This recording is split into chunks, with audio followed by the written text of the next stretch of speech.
Mrs. James Leach. Present. Hi, my name is Sabrina Leach. I have been a member of the Glendale Monday Class since 2007.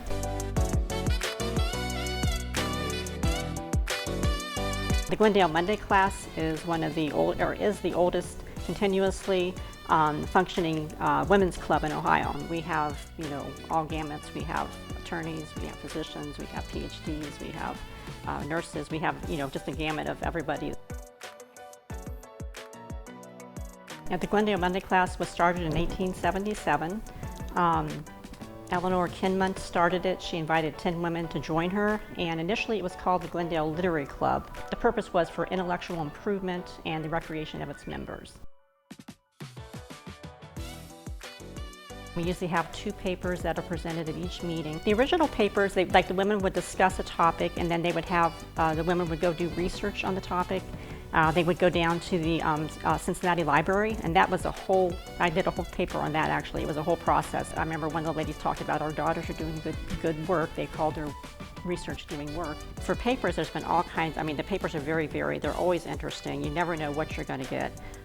We have one lady that loves to read obituaries, and one of the ladies was born in the 1920s in southern Tennessee, and one of her first papers she gave us was she learned to be a pilot. One lady talked about the Shrine Institute, Burn Institute, and another lady who's in education talked about the history of education, and so they'll kind of bring that in with their papers. I have had several papers that I have done ER topics, like situations I've seen in the emergency room. Usually there's an interesting story to tell, and then I'll give some educational components about it. I think that people have enjoyed those, and again, you just never know what you're going to find out about people. When they first started, they decided that they would award a student in the Glendale Public School, like the highest achieving student, they would give an award for that. They raised money to get trash cans for the trolley car depot and the train depot. We currently do book awards where we give the 3 schools in Glendale, Bethany, St. Gabe, and Glendale Elementary School awards. And then we also will raise money for the Fund a Family, or the Adopt a Family. The police department does that for Christmas time. And then we also give a book for the Memorial Day parade.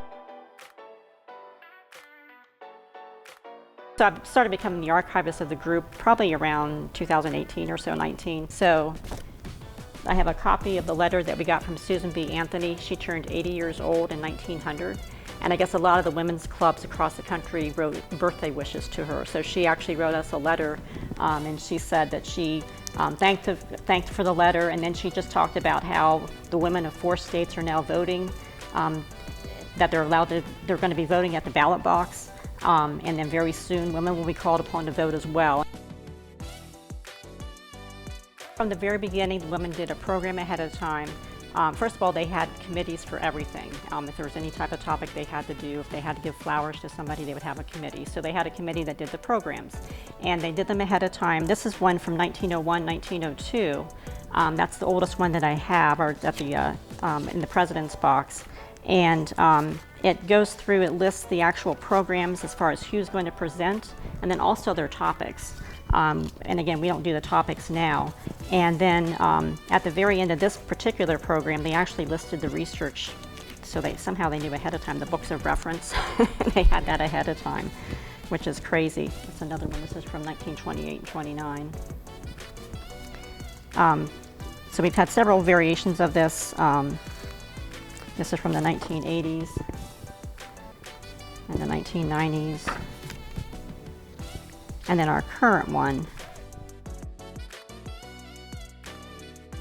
Currently we have it listed by the woman's name, and then her husband's name is in parentheses. In the past it had been listed as Mrs. such and such. It did not list the woman's first name with that. You would see somebody's name, Mrs. I'll put James Leach again, and then 20 years later, Mrs. James Leach. Well, it wasn't the same woman, it was the daughter-in-law. The son had the same name, but you didn't know that, so it didn't list the woman's name. We went ahead and changed it so that it would list your first name, and then it would have the husband's name in parentheses. Just to kind of update it, we figured the women at that time, back when they started the club, were very forward-thinking, and that they would certainly approve of us using the women's names. Yeah, so the club started in 1877, and they've had anniversary dinners or anniversary celebrations. Yeah, they had one in 1927, one in 52, and then one in 1977. And then we're going to have our sesquicentennial one coming up in 2027. So we're going to look forward to that.